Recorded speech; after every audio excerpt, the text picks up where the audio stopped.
Discover Uruguay. Land of traditions, music, art, life, colors, flavors, and discover a new multicultural experience from a land that is diverse from its native. But first of all, Uruguay. The official name of Uruguay is República Oriental de Uruguay. It is located at the east coast of the Atlantic Ocean, sharing boundaries with Argentina and Brazil. It is located just right there. Uruguay's territory covers 176,000 square kilometers of land and 120,000 square meters of sea approximately. Uruguay has quite not a big population, counting with 3,286,000 inhabitants. Uruguay lies in the place 135 on the world's population. Let's not forget that Uruguay is a republic and it is divided into three powers: executive, legislative, and judicial. The following information was retrieved from the presidential Uruguayan webpage. Elections are held every 5 years in the country, and the actual president of Uruguay is Tabaré Ramón Vázquez Rosas, belonging to the left-wing political party Frente Amplio, which follows mainly socialist and communist ideologies, among others like Marxism ones. Tabaré's presidential position was given on March 1st of 2015. If we focus on the happiness of the country, by taking the ladder of life average multiplied by the life expectancy divided by the ecological footprint, we get the index of happiness of the countries according to the NEF, New Economics Foundation, leading Uruguay in the 93rd place out of 151. But we should remember that happiness is something subjective, and what makes you happy not necessarily makes someone else happy. And also are many factors in the formula that are not taken into account, but it's just a general idea.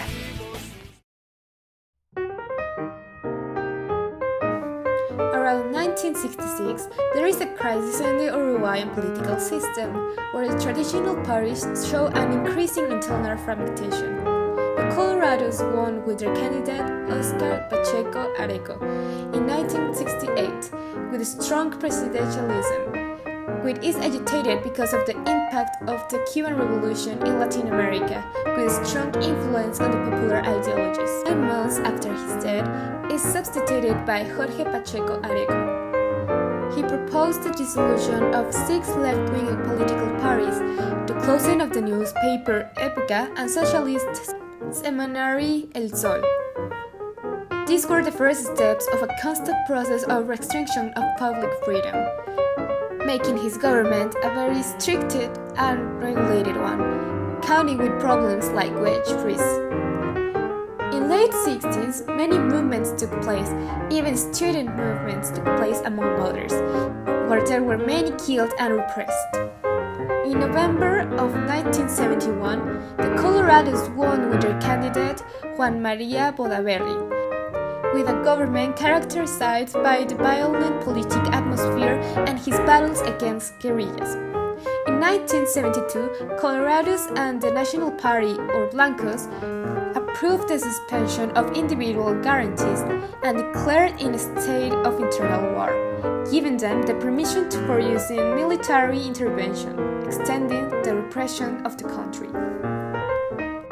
In 1973, the current rulers were victims of a coup d'etat or blow state planned by the army. This period in Uruguay's history is known to be a terror era. To cope with this threat, the Blancos enlisted the service of the army, but the generals went beyond their brief. In a devastating situation, they staged a coup. In 1973, seizing powers from the elected politicians. To make matters worse, the generals imposed a regime of terror as severe as any in the subcontinent. After 11 years of terror, the governing generals that had caused so much terror in Uruguay had no choice but to call for elections due to the pressure that citizens had to put on them in the last years. However, these elections were not that democratic because of the army's influence. Reluctance, the generals saw a return to the civilian rule as the only option. Elections were arranged on November 1984. The presidential election of 1984 is won by the Colorado's candidate Julio Maria Sanguinetti.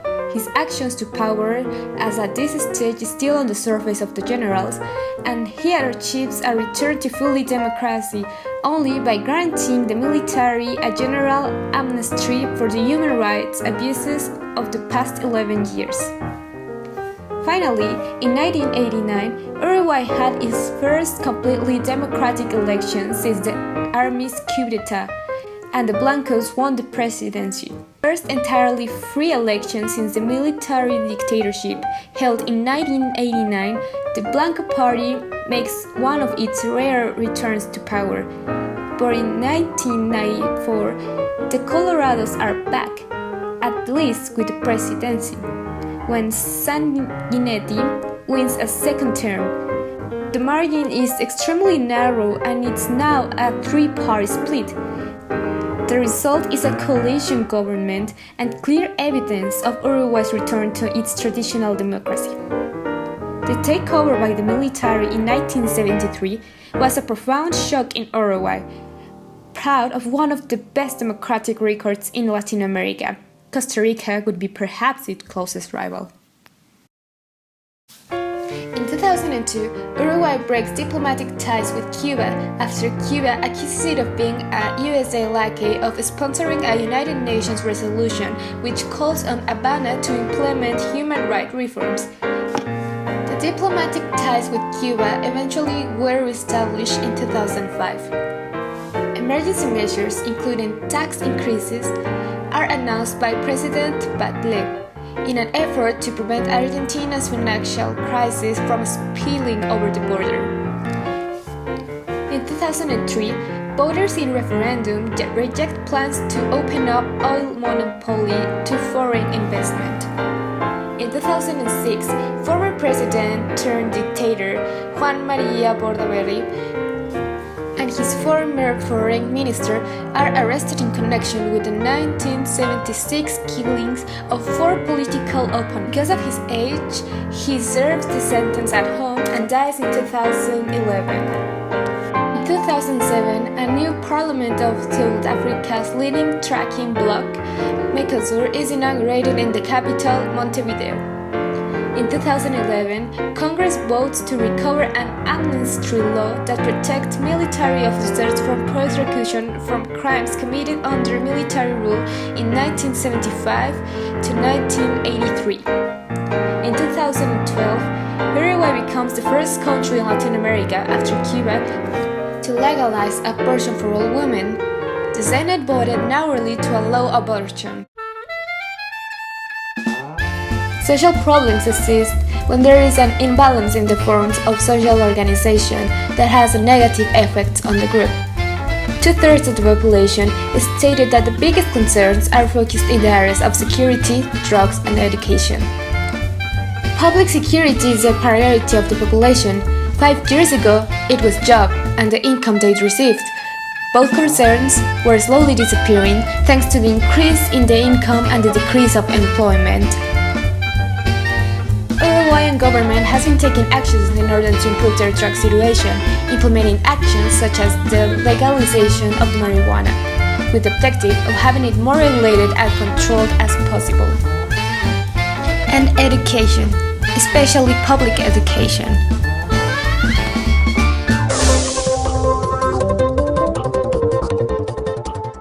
A teenager secluded in the Hogar Desafío of Finau was found dead in the early morning this Thursday. The director of SIRPA said that the circumstances are not clear, but it is suspected that he committed suicide. In the Cámara de Representantes, the deputy Martín Lema offered an alternative way of funding expensive medication. He wants this proposed to reach the Ministry of Public Health, the Administration of Health Services of the state, and the Ministry of Economy. After becoming Uruguay's president, Tabaré Vázquez hasn't had any contact with oppositors, neither the nationalist Luis Caballe Pou nor Jorge Lagardaño.